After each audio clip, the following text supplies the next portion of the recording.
Kita ka gamay nga barko o bangka nga nasa dako kayo nga dagat nga galutaw-lutaw. Nga walay zaman, nga walay unsay tawagan na basta ni barko nga gunay kinamurag float bitaw nga ug aha ang hangin dito pugamo padulong. Kung kita day mga tao or ay layag, mao din na layag. Para kung gusto ka madto sa north, marag ihiwi ra nimo para ug aha igol sa hangin dito buka. Pero kita day usara ta ka bangka nga walay layag. Kaya wala ug kita ra sa tong kinabuhi, wala gyud ta kabalo ug aha ta mo paingon. Kung aduna day tay captain sa atong bangka nga maoy saan mag-redirect, maghatag og direction sa atong kinabuhi nga mao si Ginoong Hesus. So inana ang ilustrasyon mga kaigsunan sa atong kinabuhi nga mabutang usab nato diha sa kinabuhi ni Jonas.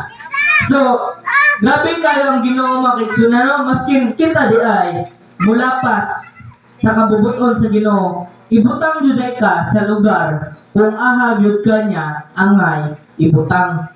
So inana grabe palangga kayo sa Ginoo kay og ibutang nato mga kaigsunan unsa kay mga posibilidad kung ang Ginoo wala naghatag og bagyo ni Jonas, kung niabot siya dito sa Tarsis, maluwas na kay maluwas nga taga Ninive? O di ba wala, maglisod jud sila mga kaigsunan kay grabe na ang kadautan di atong lugar. So grabe kayo ang pagkamayo ni Ginoong Hesus sa kinabuhi ni Jonas. So sa ako po nga experience mga kaigsunan, nakita po na ko ang pagkamayo ni Ginoong Hesus nani nga mga panahon na karon nga 4th year mga kaigsunan sa wala pa ko ni graduate. Grabe yung kayo ang ako nga pagsulay. Ako lang po na i-share para po sa mga batanon mga kaigsunan, no? Ang among pre-bird mga kaigsunan, doon na may review. Among review kay kada Sabado gid na, Sabado o Domingo. Ya, Sabado kay di man jud ko mosulod bahala kung saan ko nila. Nanangid na ko daan sa mga internship supervisor ang among dean na nagpasa mig letter kanang mga Adventista nga batanon nga dili mi mosulod or dili mi mo review og adlaw nga Sabado or Friday sa hapon tama sa Sabado sa hapon. So ang ilang giingon mga kaigsunan nga sige nakasabot naman mi ninyo pero kanay manggod nga review para ra pud ni sa inyo ha. Kaya dili mo kapasaran dili gyud mo pag-graduaton. Hadlok-hadlok yun nila kayo mga kaigsunan kay sinan ka 4th year na ka rin kana ra exam dili ka kapasar di ka pag-graduaton niya ora na imong balikan next sem kulbaan ang sugod ang mga kauban. Kami mga kaigsunan barog lang yun, wag yun minanulot og Sabado maskin giing na naman nila nga og mabangsak ni dili gyud ni maka graduate og dili na mo mapasar ang mga pre-board. So, mao na to mga kaigsunan, padayon na. Abi na maura to mapagsulay ng mga mabatnan. Apan, imbes last week na sa mong review, Sabado karon, last na review, ni-chat man na among program chair, niya alam mo siya nga, tanang mga wala ni sulod, tanang absent, natural, kami yun ang pinakadagang absent, kaya kami na may di mo sulod og Sabado. Kaya nga po na mong classmate, perfect attendance mo gito sila, masulod na sila Sabado o Domingo. Siyempre, kami yun ang pinakadaghan. Nana mo siya nga, kada absent sa subject, magsulat o pulo kalit questions, isulat sa Manila paper, then i-report sa office, tagsa with rationalization. Kada ko yung rationalization mga kaigsunan, basahon niyo mong question, then imong ansiran, then imong pag yung explain, nganong imong answer, letter A, ug nganong kanang letter A correct, ug nganong ang B, C ug D wrong. One-on-one yun mo, ana, dapat dili yun ka sayop. Ana, kulpaan po, sayanan ka mga kaigsunan, nag-ingon siya, Bernes pa sa hapon, niya ipa-report, Lunes. Nya, kami, walo man may ka-absinan, so pulo, 80 ka Manila paper. Sa isa pa dyan ka Manila paper, kay duhara ka question. 80 ka questions. Sa muna-una na patay, dako, nagpagkagastuan ahaman tamangitag Manila paper. Kaya sa isa ka Manila paper, duhara question ang pwede isulat. So nagampo yun na to nga tagaan may kusog nga dili pud may maulawan sa mga din kay wala gud may sulod-sulod sa bado. O to mga kaigsunan, amo ba na mo nga kauban nabalaka na? Ko action po kabalaka kay senon ka Domingo ra isa ko kaadlaw magsulat. Usaon ako na paghuman 80 ka buok. Di ako ra magsulat. Sunod duha-duha na po ko pero ampo lang yapon mga kaigsunan. Sulat lang yun, bahalag kapoy na. Nahuman yung kong sulat mga kaigsunan. Lunes nasa kadlawon, nabuntagan yung ko. Sugod, Domingo, mata ko, alas 5. Sugod na sulat, wala yun na undang tamag Lunes sa kadlawon. Kaya, wala po nagdimi ka report, kaya nalig magsalig ba? Kaya, gamay rabi ako dito, mailahan yun nila, kinsa tong dili higsulod og Sabado, kaya maihap ra gud. Mapay perminti wala sa review. So mga to mga kaigsunan, nakalingkawas ra, nahuman ra. Then pagka next day, mga to report, nahanay na, nakastar, okay na. So, pasalamat yun sa Ginoo mga kaigsunan, no, kato mga pagsulay, mara po ito yung mga bagyo sa kinabuhi, o atong ibutang diya sa ilustrasyon ni Unas, mga bagyo sa kinabuhi, nga, ano na mga panahon, nga sulayan kita sa atong pagtuo. Sumato mga kaigsunan, barog lang yun may wala yun may nisulod sa Sabado. Antod, niabot ang day sa examination mga kaigsunan, no? Sa among pre-board mga kaigsunan, duharaman ka subject 150. So lisod-lisod yun siya kay 1 man kanang 1 hour and pila ra to ka 1 hour ay 2 hours every subject 150. So daghan bugay mo take pila may 700 ka pin ka 4th year ka estudyante, maguingon nila, di ka kapasar, di gudo ka papasohon.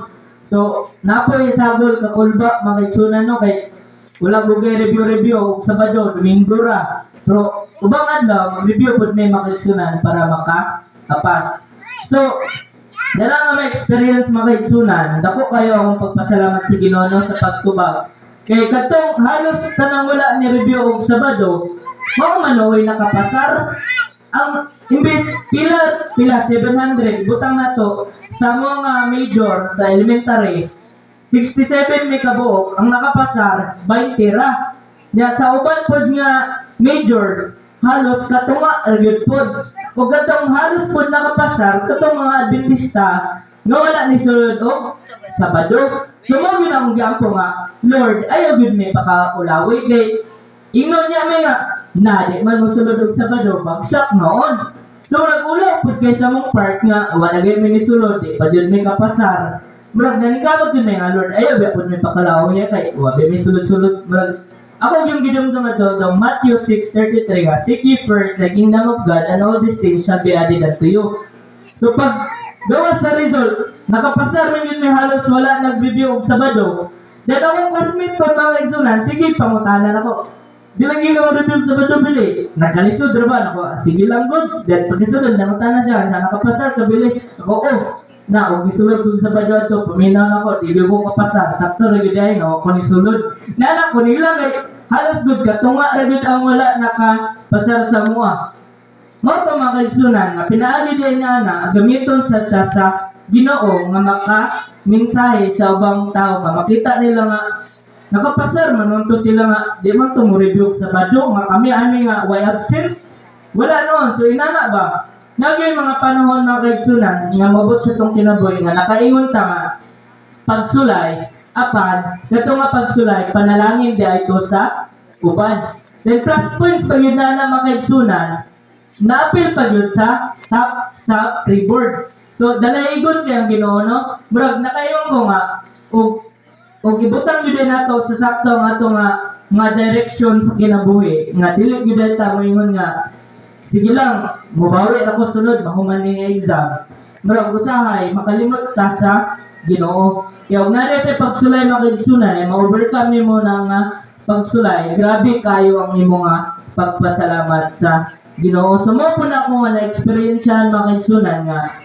sa ako nga pag kinabuhi nga estudyante ato gyud nga batman mga batanon nga ato yung barugan nga di gyud nato lapason ang Sabado sama sa gibuhat ni Jonas yang gilapas ang sugod sa Ginoo Apan gibalik gyud siya didtong butanga, dire direct ang iyang kinabuhi nga diha gyud ka paingon. Sama pod nga na makagsunan pagbarog sa Sabado nga nasayod ta nga ang Sabado balaan. Digid din nato na ibaylo sa mga butang labi na gyud sa pag-eskwela. Kay kana nga pagsulay ma-overcome nimo na mga kaigsunan, grabe kayo ang pagpapalangin sa Ginoo. Sa iyon ka mga kaigsunan, marami ang na-appeal sa top sa mga Adventist nga amigos. Ang isa top 2 din ako nakasulod na po sa top 6 sa pila 700 ka students mga kaigsunan. Grabe yung ang Ginoo. Yang gidoble, wala lang gipapasar, gi-appeal pa yun sa top. So magin na nga itong ibutang sa itong kasing-kasing mga batano, no? No, natin mga activities or review or exam sa Sabado. Dili yun na ito na ibaylo.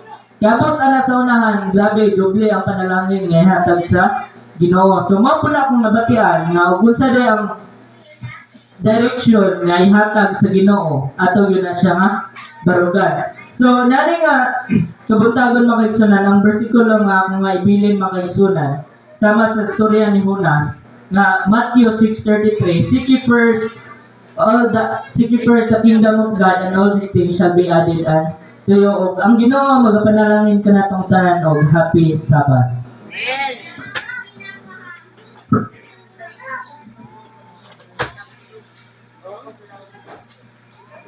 Parin din eh,